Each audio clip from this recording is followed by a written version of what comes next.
عن ابي مالك الاشعري رضي الله عنه عن النبي صلى الله عليه وسلم قال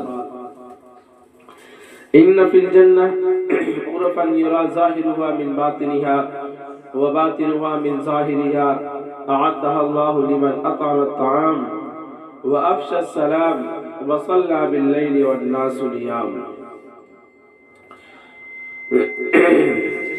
حضرت ابو مالک اشعری رضی اللہ عنہ سے روایت ہے کہ نبی کریم صلی اللہ علیہ وسلم نے ارشاد فرمایا، کم کرو تھوڑا سا، 7-8 کے بیچ میں۔ حضرت ابو مالک اشعری رضی اللہ عنہ سے روایت ہے کہ نبی کریم صلی اللہ علیہ وسلم نے ارشاد فرمایا، جنت میں ایسے بالا خانے ہیں جن میں اندر کی چیزیں باہر سے اور باہر کی چیزیں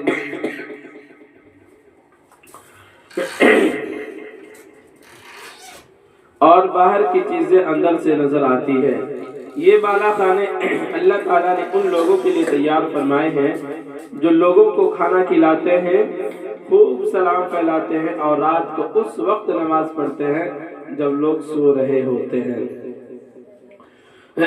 جیسا کہ آپ شروع سے پڑھتے چلے آ رہے ہیں، اس کے اندر قبل میں بہت ساری حدیثوں کو آپ کے درمیان پیش کیا گیا، بتایا گیا۔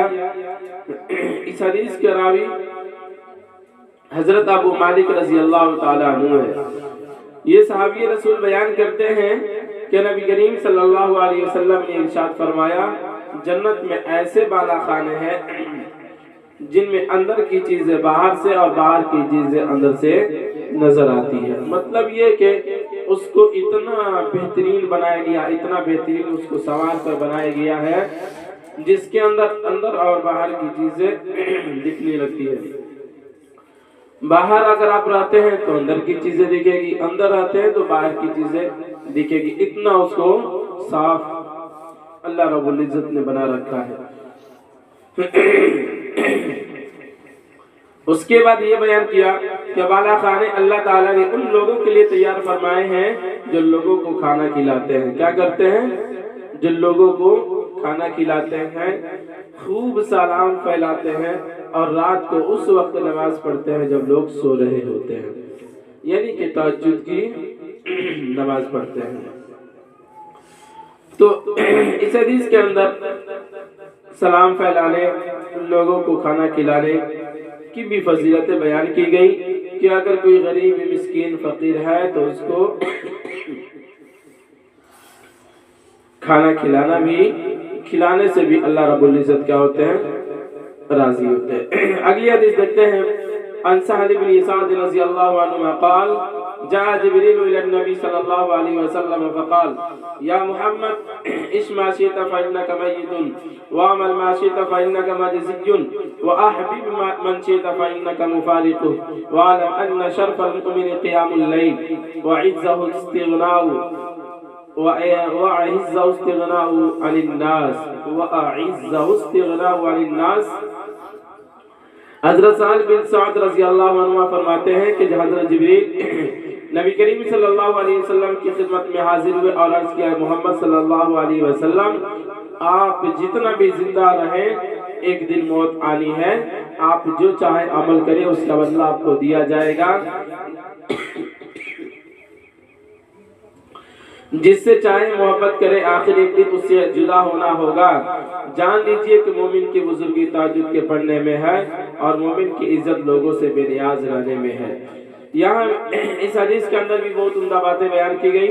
دیکھیے اس حدیث کا راوی کون ہے؟ حضرت ابو مالک۔ اس حدیث کے راوی حضرت سہل بن سعد رضی اللہ تعالیٰ عنہ ہے۔ یہ صحابی رسول بیان کرتے ہیں کہ آپ صلی اللہ علیہ وسلم کے پاس جبریل علیہ السلام آئے، چونکہ عامتاً جو بھی ہوتا تھا آپ صلی اللہ علیہ وسلم کے پاس جو پیغام آتا تھا، اللہ تعالیٰ جو بھی پیغام بھیجتے تھے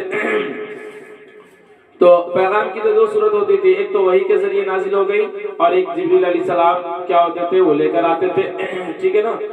اور اس کے بعد آپ صلی اللہ علیہ وسلم کو اللہ کا پیغام بتلاتے تھے۔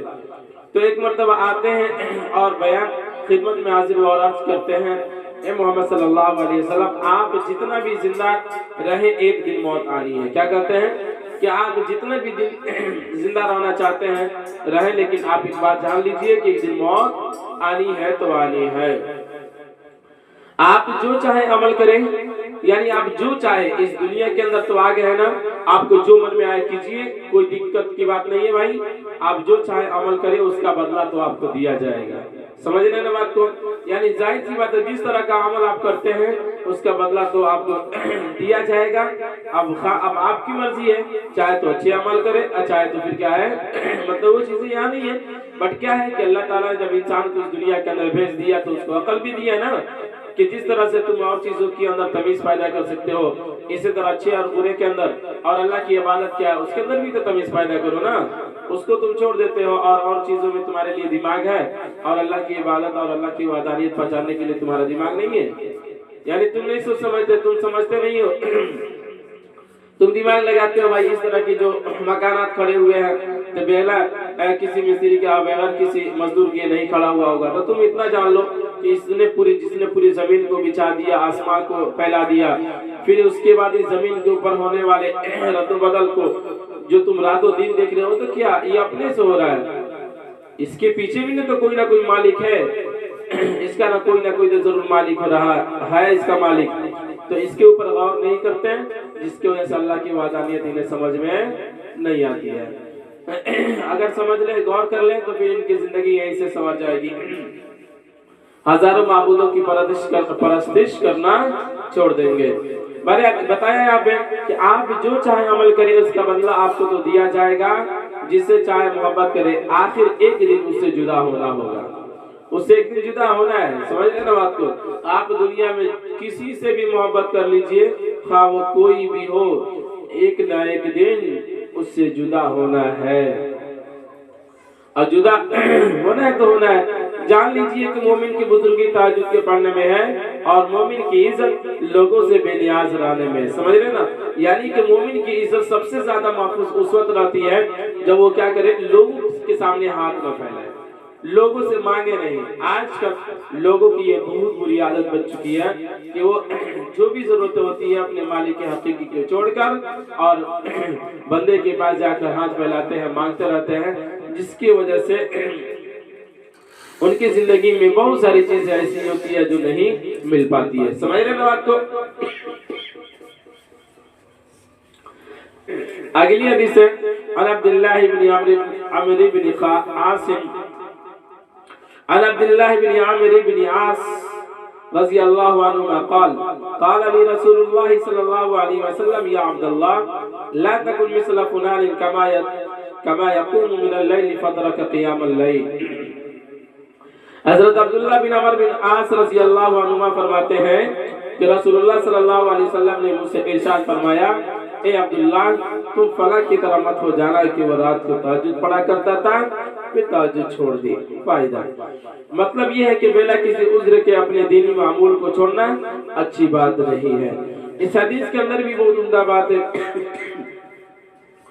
ذکر کی گئی، وہ یہ بیان کیا گیا. اس حدیث کے راوی حضرت عبداللہ بن عمر رضی اللہ تعالی عنہ ہے. صحابی رسول بیان کرتے ہیں کہ آپ صلی اللہ علیہ وسلم نے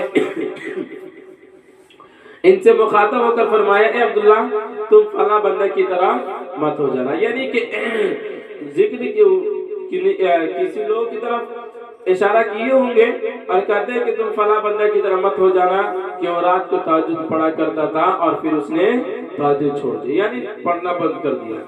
ٹھیک ہے نا؟ تو اس کے فائدہ میں یہ بتلایا کہ مطلب یہ ہے کہ بلا کسی عذر اپنے دینی معمول کو چھوڑنا اچھی بات نہیں ہے. اگر آپ کے پاس کوئی عذر بھی نہیں ہے اور پھر دینی کوئی بھی امور کو، کوئی بھی معمول کو اگر آپ چھوڑتے ہیں تو پھر کیا یہ صحیح نہیں ہے. سمجھ رہے ہیں بات کو؟ یہ اچھی بات نہیں ہے. اسی کو یہاں پہ بیان کیا کہ بلا کسی عذر کے اپنے دینی معمول کو چھوڑنا اچھی بات نہیں ہے. چلیے.